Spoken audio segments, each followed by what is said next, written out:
आप लोगों ने कमीशन बनाया पिछले हफ्ते, जिसमें आप लोगों ने कहा कि ये कमीशन जो है ऑडियो लीक्स की इंक्वायरी करेगा। अब से कुछ देर पहले सुप्रीम कोर्ट का ऑर्डर आ चुका है, 5 रुकनी बेंच बैठा था, उन्होंने आज ही फैसला कर लिया है कि जो कमीशन का कयाम था वो गलत था, उसके नोटिफिकेशन को मुअत्तल कर दिया है और यह भी कहा है कि उसके बाद जो हुक्मनामा जारी हुआ था वो भी खत्म कर दिया है। अगली समाअत जो है वो 31 मई को अब होगी। तो वो तो कमीशन जो आपने बनाया था खत्म कर दिया सुप्रीम कोर्ट ने। हम इसमें सुरखरू ठहरे हैं। हुकूमत के ऊपर ये प्रेशर था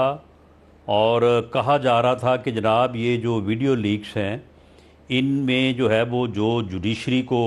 मूर्ज़ इल्ज़ाम ठहराया जा रहा है, हमारे मुअज़्ज़ज़ जजेस की जो है वो इसमें इंसल्ट हो रही है, आप इसके ऊपर कमीशन बनाएं। ये प्रेशर बार की तरफ से भी था, ये प्रेशर जो है वो सिविल सोसाइटी की तरफ से भी था। तो उसका हुकूमत के पास तो एक ही तरीका था कि हमने इसके ऊपर एक आला सती, एक सुप्रीम कोर्ट की जज की जो है वो सरबराही में एक कमीशन बना दिया कि वो कमीशन जो है वो इंक्वायरी करे, वो इन वीडियो लीक्स के मतलब तमाम पहलुओं का जायज़ा ले, अगर ये दुरुस्त हैं तो वो एक्शन रिकमेंड करे, अगर ये गलत हैं तो उन लोगों को जो है वो सुरखरू करे। जो ऑर्डर है उसमें एक आ गया कि चीफ जस्टिस से मुशावरत लाजमी थी और माजी का उन्होंने हवाला भी दिया है कि 5 केसेस ऐसे थे जिसमें सुप्रीम कोर्ट ये ऑर्डर दे चुकी है, कह रही है माजी में हुकूमतें अपना नोटिफिकेशन वापस ले चुकी हैं जहां चीफ जस्टिस से मुशावरत नहीं की थी। आप भी कर लेते मुशावरत चीफ जस्टिस साहब से और फिर आगे बढ़ाते मामले को। चीफ जस्टिस साहब की अपनी ज़ात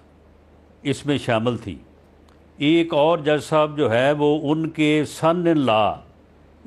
एक और जज साहब है उनकी मदर इन लॉ, एक और जज साहब है उनके बेटे, ये ऑडियो लीक्स का जो है वो हिस्सा थे। आप मुझे बताएं कि जब चीफ जस्टिस साहब की अपनी ज़ात के हवाले से हो, उनकी अपनी ज़ात को उसमें सुरखरू करना या उसमें जो है वो उनके ज़ुम्मे अगर वो बात है तो तब भी, अगर नहीं है तो उसका सामने लाना मकसूद हो, तो फिर उनसे मशवरा जो है वो कैसे किया जाए। वैसे मैं ये आपसे कह दूं कि आप वो कानून पढ़ लें, चीफ जस्टिस साहब ने यकीनन ये पढ़ा होगा, उस कानून में कहीं ये नहीं लिखा कि कमीशन बनाने से पहले गवर्नमेंट जो है वो चीफ जस्टिस साहब से मशवरा करे।